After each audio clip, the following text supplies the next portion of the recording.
Hey comic book fans, welcome back to Comic Book Corner 2.0, and fans, you're back with me, Mike Spider Slayer, getting ready to do that all-important comic book review so you, the fans, can make a decision on what comic books to buy. And today, guys, we're talking about Avengers No Surrender, Part 2. This is issue number 676. The writer here is Mark Waid, Al Ewing, and Jim Zub. The artwork is done by Pepe Larraz. Artwork looks pretty good. You get some mixture of some modern-day artwork, and then you get some artwork of maybe from old-school Avengers, okay? So, in the last issue, we got left cliffhanging with the Voyager who makes her appearance. And all Earth's mightiest heroes are like, "Oh my god, Voyager, where have you been? We've missed you so much, blah, blah, blah." And you're like, how the hell do they know this girl? We've never seen her before. So, now we continue with the story. And it opens up with Beast attending to Jarvis. We see our new Wasp.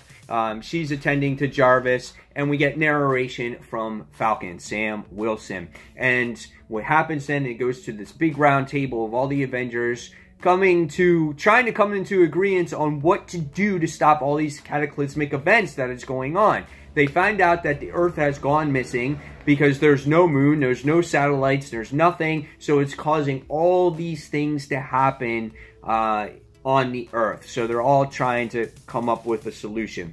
In the meantime, we wind up meeting the Voyager, aka Valerie Vector. That is her name. Can you say poor name? I mean, it has to be. It's just so funny. And what was cool in this issue is that you wind up getting character development from her. And I liked that aspect of this book. And while they're showing that character development, you get to see all the issues that she supposedly appeared in, whether it was the New Avengers issue number 1 or the Classic Avengers number 16, Avengers number 58, and then you get to see her demise, how she was beat and how she went missing, and how the other heroes wound up forgetting who she was. And they made a timestamp here on saying that she has been lost for a decade or even more. So, I guess from Avengers issue number 56 to all the way till now, it's only been just over a decade in comics, in comics time frame. I mean, that's funny. So I found that kind of hilarious. So in that whole time, events have happened. You got this nice little panel here where she was flying through time or whatnot in space, and you get to see all like the comics beneath her that's passed over the years. And so when she makes her reader appearance, it jars everybody's memory. So that's how everyone remembers her, based off of this, the Earth being wherever it is now. Of course, you have your heroes that are reluctant to trust her, because they've never seen her before, and that's very understandable, and I like how they address that issue.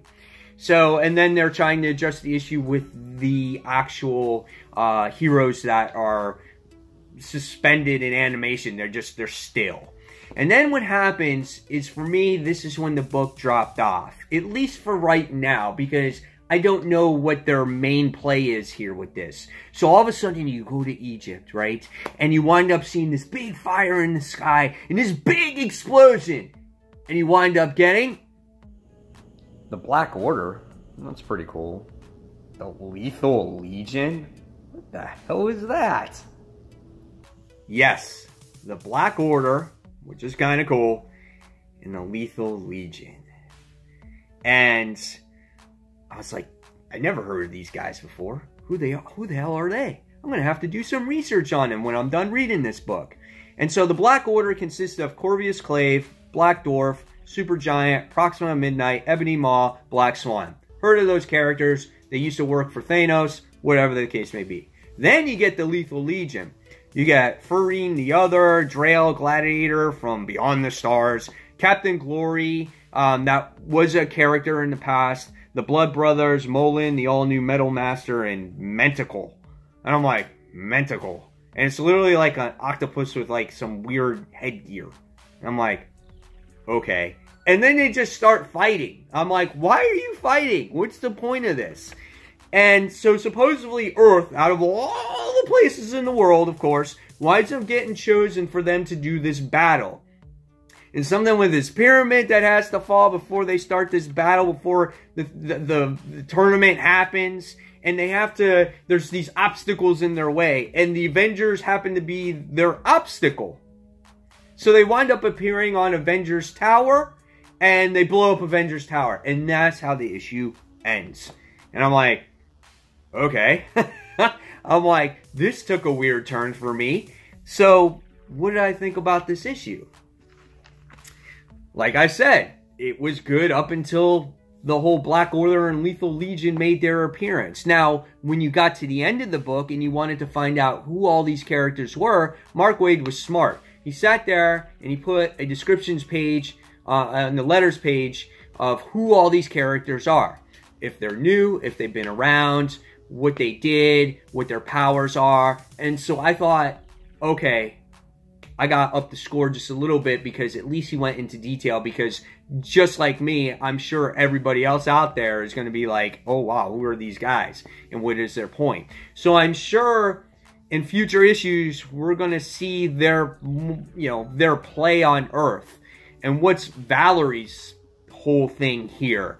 I still think, in some way, shape, or form, she's just not this magical hero that just appeared out of nowhere that Marvel pulled out of their ass. Maybe she is, but I would like to think that maybe things are just too good to be true that she shows up, and she's actually an evil character here, and she's manipulating all the heroes to making them think that she's a good guy when really she's an evil person, and she's trying to take the Earth from them.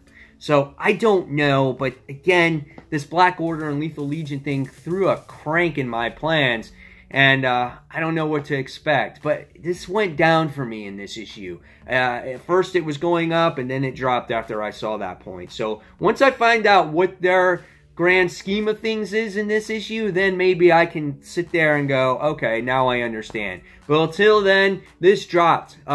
This gets a 3.5 out of 5 stars for me. So, guys, in the comments below, tell me what you thought of Avengers No Surrender issue number 676. Were you on board? Were you not on board? Did you like the turn that it made? And like I said, guys, I'm here through all the way. So if you don't want to purchase your issue and you want to follow the story with me, I'll be here for you. So again, guys, thank you so much for watching Comic Book Corner 2.0. And until that next comic book review, this is Mike Spider Slayer signing off. Take care, guys. Bye.